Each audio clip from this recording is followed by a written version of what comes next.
shortly submit for consideration a bill to regulate and restrict the sale of disposal of public lands and state assets. Mr. Speaker, as soon as the 2025 budget is approved, government will immediately take steps to reform the existing anti-corruption agencies by increasing funding and improving transparency and accountability. Mr. Speaker, Ghanaians voted largely and overwhelmingly and endorsed the NDC because we demonstrated a strong commitment and abhorrence for corruption. We pledged to fight corruption and implement far-reaching reforms that will eventually achieve a sustainable zero-tolerance policy against corruption. Mr. Speaker, the justice and legal sectors play pivotal roles in ensuring accountability and fostering the fair, equitable treatment of all our citizens by the state and its agencies. Delays and uncertainties have plagued justice delivery in Ghana, leading many Ghanaians to perceive a politicization of the judicial process. The public trust in the judiciary's independence is alarmingly low. We must work together to restore confidence in the judiciary. My government will uphold the judiciary's independence and work with the Judicial Council and services to depoliticize justice delivery and collaborate closely with the Chief Justice to combat corruption effectively. Mr. Speaker, in line with our manifesto promise to reform and expand legal education, we have developed a legal education reform bill ready to be presented to Cabinet for approval and laying before this August House Parliament. Mr. Speaker, on January 30th, 2025, I inaugurated the Constitution Review Committee to undertake a comprehensive review of our fundamental law and ensure that it reflects the hopes and aspirations of our citizens. The committee is composed of distinguished scholars, jurists, and professionals who have made significant contributions to our nation in both the public and private sectors. They will engage Ghanaians and consult with the relevant stakeholders and experts over the next 6 months. Their findings will ultimately be presented to the public for approval, followed by submission to Parliament for enactment into law, and referendums will be held where necessary. Mr. Speaker, I'm pleased to report that Ghana's internal security remains stable despite developments primarily rooted in chieftaincy disputes. We firmly believe that even amidst conflict, it is essential for our citizens to coexist peacefully and seek amicable resolution to these disputes. We will initiate comprehensive reform across all security agencies to strengthen our national safety and security. One area that has garnered significant public scrutiny is the recruitment process within our security forces. Accusations of politicization, favoritism, protocol, and selectivity have been prevalent. Let me assure you that we are committed to changing that narrative and fostering a more transparent and equitable recruitment policy so that all our young people who wish to serve in these services have an opportunity to do so. We are dedicated to enhancing the capabilities of the Ghana Police Service, the Prison Service, the Ghana National Fire Service, the Immigration Service, and the Narcotics Control Commission, the Customs Division of the Ghana Revenue Authority, and all investigative bodies operating under the Ministry of Interior. By motivating and re-equipping these agencies, we aim to effectively maintain internal peace and security.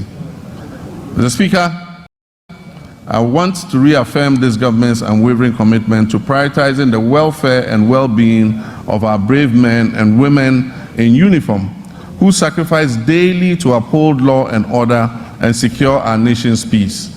We will invest in adequate equipment and suitable accommodation for our security personnel. As Commander-in-Chief of the Armed Forces, I want to emphasize our determination to strengthen our democracies. This is particularly true given the troubled proliferation of military-grade weapons that have fallen into unauthorized hands. These weapons pose a significant threat to our national security and our constitutional democracy. They endanger the safety of all Ghanaians and potentially exacerbate existing conflicts such as chieftaincy disputes, and in many cases fall into the hands of armed robbers. Since taking office, we have pursued a responsible approach to account for these unregistered weapons while maintaining stability within the security apparatus. I'm pleased to report that we've made substantial progress and are committed to ensuring that those responsible for this situation are brought to book. In our efforts to safeguard our citizens, Mr. Speaker, to safeguard our territory, to maintain our democracy, we remain vigilant against the threat of violent extremism and terrorism. Therefore, we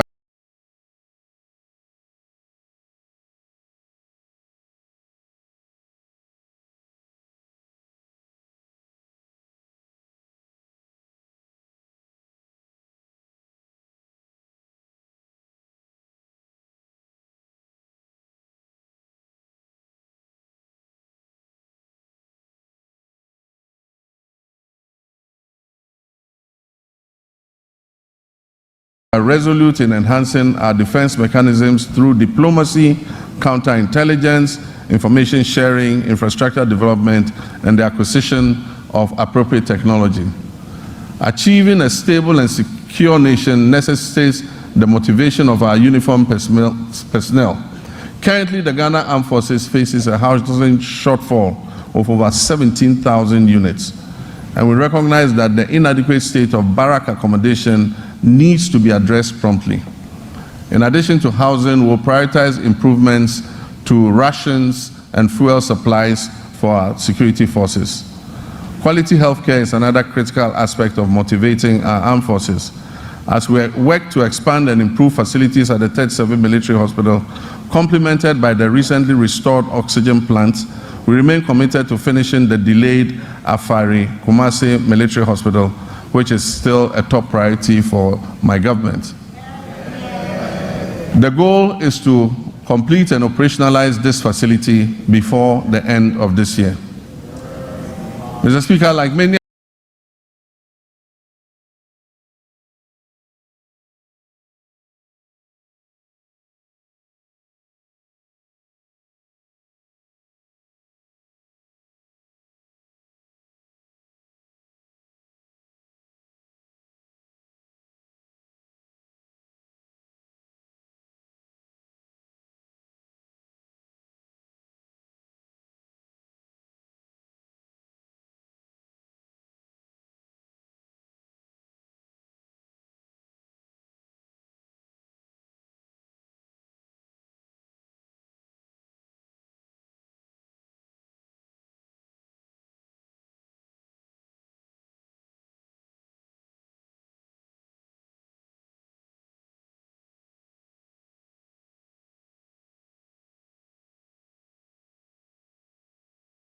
other state institutions under the previous administration, the Ministry of Defense is burdened with approximately 3.7 billion cedis in debt, a figure that continues to grow as new and unclosed debts are uncovered.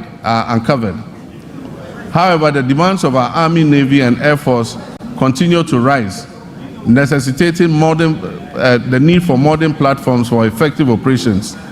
Despite these financial challenges, I am confident that the Ghana Armed Forces possesses the human resources necessary to revitalize the Defense Industries Holding Corporation, which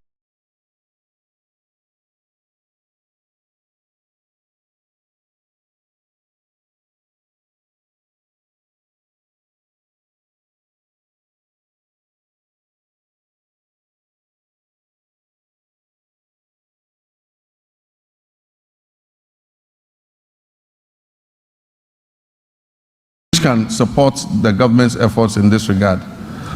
DHOC, which was begun under the late President John Evans Atta Mills of blessed memory during my tenure as chair of the Armed Forces Council, is essential for fueling Ghana's industrialization drive, which is aligned with our 24-hour economy initiative. Although DHOC has expanded, it's yet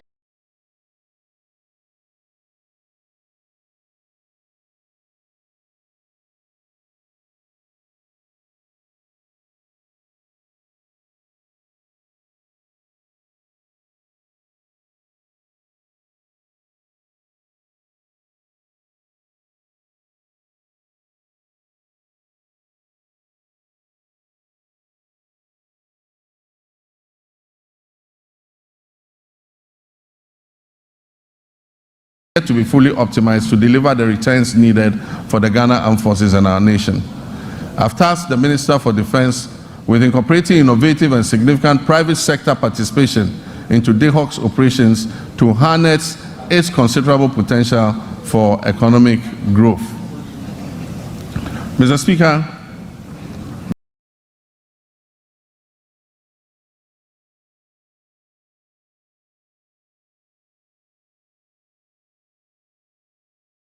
Ghana's strong international reputation was reaffirmed by the historic participation of foreign leaders during the swearing-in of the President, myself, and Vice President Nana Jane Opoku-Agyeman on January 7th, 2025. Mr. Speaker, it reflects the confidence our country's stability and democratic progress has engendered in the international community. Ghana remains committed to its Pan-Africanist ideals, non-alignment, democracy, and global cooperation, and the rule of multilateralism.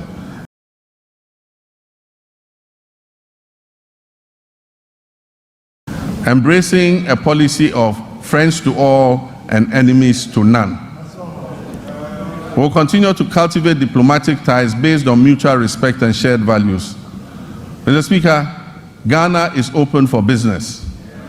Our policy on economic diplomacy focuses on export diversification, foreign investment, and job creation. A new blueprint and delivery unit at the Ministry of Foreign Affairs with clear performance indicators will be launched soon to ensure foreign engagements yield tangible benefits for our people. Because of emerging security threats, especially on our borders, Ghana is committed to security initiatives, particularly in the Sahel region. We'll maintain a continuous engagement with our Sahelian neighbors and continue to work with them to resolve the difficult situation that they are confronted with. I've appointed a special envoy to help sustain diplomatic relations with our Sahelian neighbors, aiming to achieve their reintegration, if possible, back into our regional bloc. Mr. Speaker, we'll expand passport application centers nationwide to reduce processing times to 7 days. We wish that a passport will be delivered within 7 days from the date application is submitted. These comprehensive reports are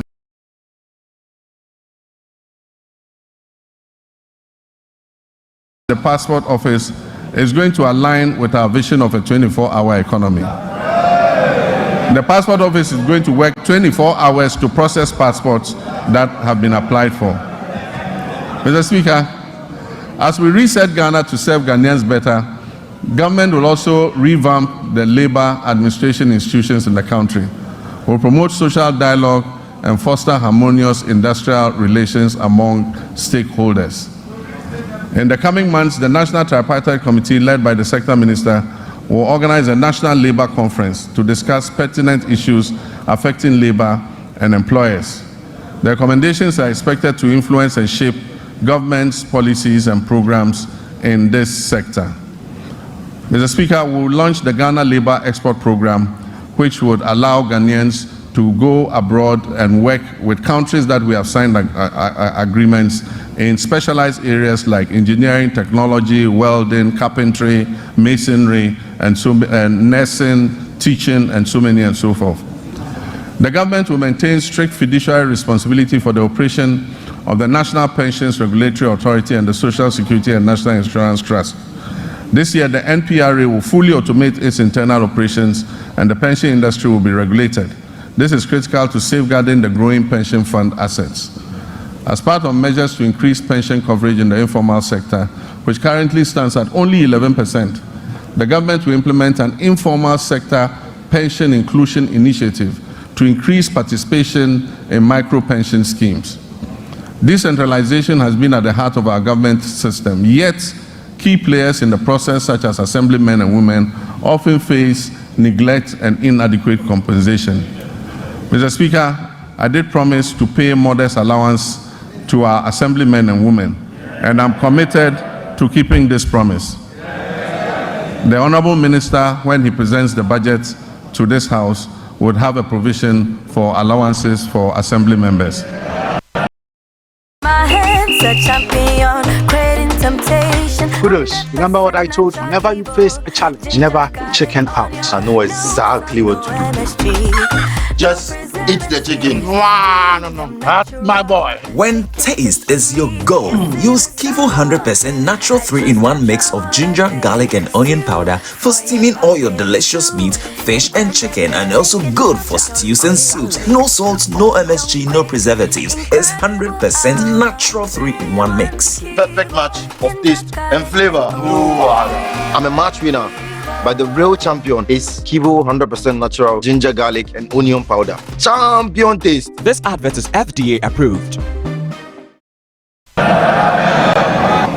Mr. Speaker, I have just unveiled the state of the nation as I came to meet it. I've also disclosed several measures that I intend to take to address the challenges we have inherited. Nonetheless, no matter how well-intentioned our efforts to reset our economy are, they will not yield the desired outcome without the support of the people of Ghana. And so to my dear countrymen and women, you have clearly and unmistakably expressed your displeasure with the poor governance and corruption that has existed in the past. Mr. Speaker, some of our compatriots did so even at the peril of their lives, just as our 28 February crossroads shooting national heroes did in the Gold Coast. May all such martyrs of democracy, those who have died in the process of elections and in the process of just exercising their civil rights, may they rest peacefully in the bosom of the Lord. Mr. Speaker, we will, as I promised, investigate these deaths and we will provide appropriate compensation to the families of those who have died during the elections. My brothers and sisters, you gave me a compelling mandate that leaves no one in doubt about your expectations of me and my government. You embraced the vision to generate new and well-paying jobs through the 24-hour economy initiative. The arrogance of power that you so much abhor will be a thing of the past.